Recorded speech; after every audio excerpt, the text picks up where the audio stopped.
এসএসকেএমে কালীঘাটের কাকুর কেবিনের সামনে হঠাৎ তৎপরতা, সেখানে এলো 5G অ্যাম্বুলেন্স। এসএসকেএমে কালীঘাটের কাকুর কেবিনের সামনে হঠাৎ তৎপরতা, সেখানে জোকা ইএসআই থেকে এলো 5G অ্যাম্বুলেন্স।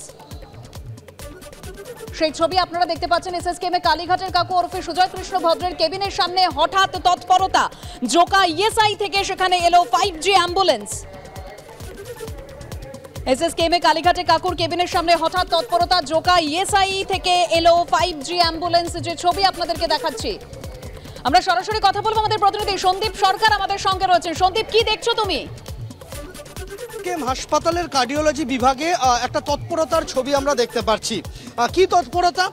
কিছুক্ষণ আগেই আমরা দেখলাম যে সিআরপিএফ এর দুই জওয়ান তারা এসে পৌঁছালেন কার্ডিওলজি বিভাগে। সিআরপিএফ এর একজন আধিকারিক পর্যায়ের এক ব্যক্তি তিনি এলেন নিরাপত্তার বিষয় দেখার জন্য।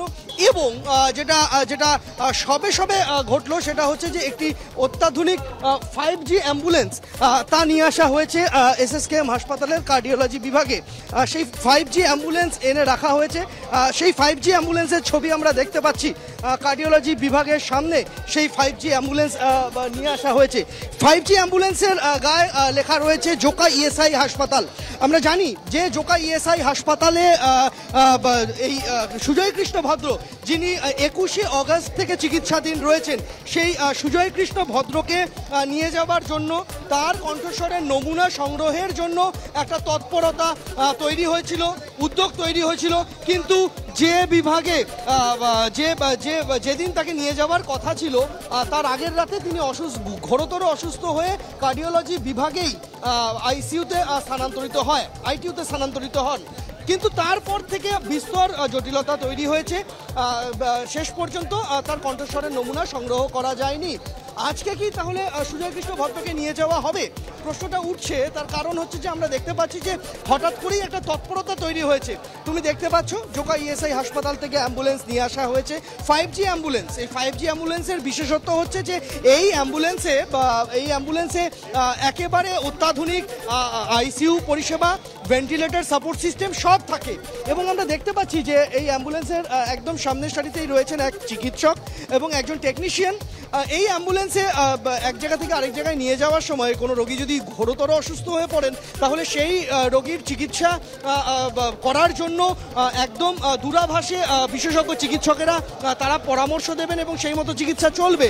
এবং আমরা দেখতে পাচ্ছি যে সেই অ্যাম্বুলেন্সকে একেবারে কার্ডিওলজি বিভাগের যে এমার্জেন্সি, সেই কার্ডিওলজি বিভাগের এমার্জেন্সির দরজার সামনে নিয়ে আসা হয়েছে। এবং এই অ্যাম্বুলেন্স এসে পৌঁছেছিল মিনিট 10-15 আগে। সেটা হাসপাতালের এক প্রান্তে ছিল।